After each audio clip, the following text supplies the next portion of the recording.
छतरपुर में विधानसभा लड़ रहे एक प्रत्याशी का अनोखा अंदाज देखने को उस समय मिला जब वह अपना निर्दलीय फार्म भरने राजनगर तहसील पहुंचा, तो लोग उससे देखकर दंग रह गए।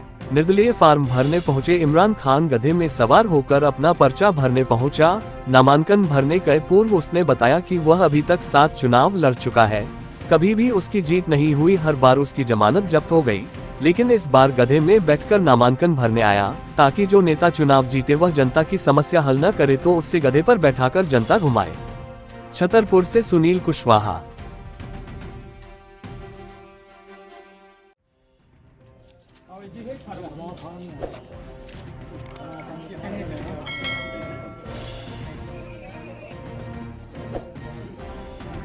हाँ जे खड़े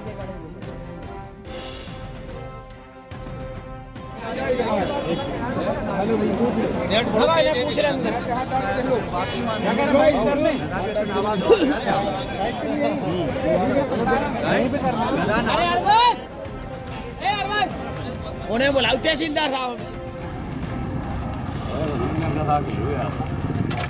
और मैं ललपुर पंचायत से आता हूँ, राजनगर मेरी विधानसभा है। आज आप ये अनोखे तरीके से क्यों आए हैं यहाँ पे? मैं इसलिए अनोखे तरीके से आया हुआ हूँ क्योंकि जो यहाँ के जनप्रतिनिधि हैं, चाहे वो सरपंच हो, जनपद हो, जिला पंचायत सदस्य हो, चाहे विधायक हो या सांसद हो, वो लोग जीतने के बाद 5 साल तक ग्रामीणों के बीच में नहीं रहते हैं, ना उनकी समस्याएं सुनते हैं, ना उनका निराकरण करते हैं। इसलिए जो भी जनप्रतिनिधि है, चाहे वो विधायक सांसद कोई भी हो, अन्य जनप्रतिनिधि हो, अगर वो काम नहीं करते हैं तो उनको इसी तरीके से गधे पे बैठा करके, मैं जूतों की माला पहन के आना चाह रहा था, लेकिन निर्वाचन आयोग की गाइडलाइंस के अनुसार वो थोड़ा सा अलग था, उसमें गड़बड़ हो जाता था। इस वजह से मैं ये सब्जी की माला पहन कर आया हूं। तो उन जनप्रतिनिधियों को उसी तरीके से गधे पे बैठा करके माला पहचाननी चाहिए, इसलिए मैं गधे पे बैठा। आप कौन से दल से चुनाव में आया? जी, मैं मालवा कांग्रेस से, मेरा बी फॉर्म आ जाएगा तो हो जाएगा, नहीं तो मैं निर्दलीय हूँ। निर्दलीय जी। इससे पहले आप कितने चुनाव लड़ चुके हैं? इससे पहले मैं 2 बार खजुराहो लोकसभा से चुनाव लड़ चुका हूँ, 2 बार राजनगर विधानसभा से चुनाव लड़ चुका हूँ, साथ ही साथ 2 बार जनपद ललपुर से भी मैं चुनाव लड़ चुका हूँ। ये मेरा 5वां चुनाव, आपके 7वां चुनाव। क्या क्या मुद्दे रहेंगे? मेरा मुद्दा ये रहेगा, जो राजनगर में अभी भ्रष्टाचार चल रहा है, किसानों की समस्याएं हैं। आप देखिएगा किसान दर दर परेशान हो रहे हैं। हर साल देखिएगा जब फसल के लिए खाद चाहिए होता है तो किसान परेशान होते हैं, चक्का जाम करते हैं, एक एक बोरे के लिए सोने से भी कीमत ज़्यादा हो जाती है। तो मैं चाहूँगा कि किसानों को खाद मुहैया करवाई जाए। बीज में भी बहुत पैसे लगते हैं, जो बीज उनको मिलता है वो 10,000 रुपये क्विंटल मिलता है, लेकिन जब फसल आती है तो वही उनका 5,000 क्विंटल या 2,000 3,000 क्विंटल मिलता है। तो उनको बीज भी सस्ता करवाएंगे।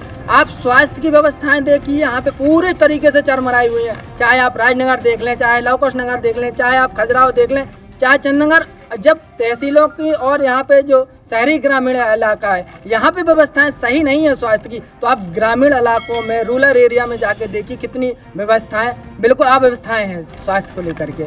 और भी रोजगार की समस्याएं हैं। आप देखिए यहाँ पर एक मॉडल स्कूल खुलना था, घोषणा हो गई थी, बिल्डिंग चल रही है, सांसद ने पास करवा दिया है, केंद्रीय समिति ने पास, लेकिन है कहाँ?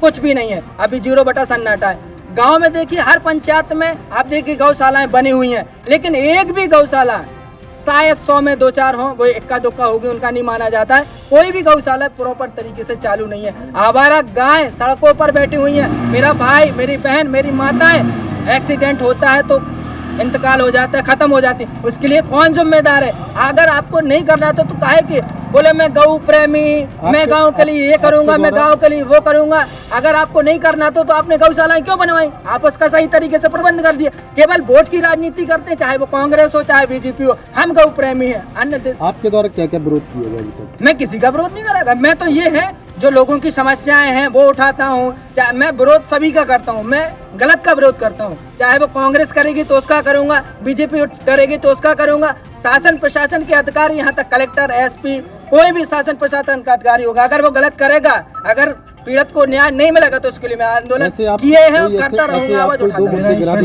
बहुत ज्वलंत है।